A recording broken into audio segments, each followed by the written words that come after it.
दरवाजा तोड़ो।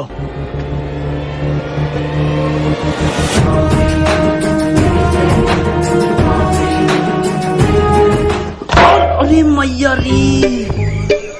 दया, क्या हुआ दया? दया, अब वो बात नहीं रही तुम्हारे कंधे में, मुठ मारने लगे हो क्या? अबे वो बुड्ढे, वो साले बुड्ढे खुद को तो देख ले।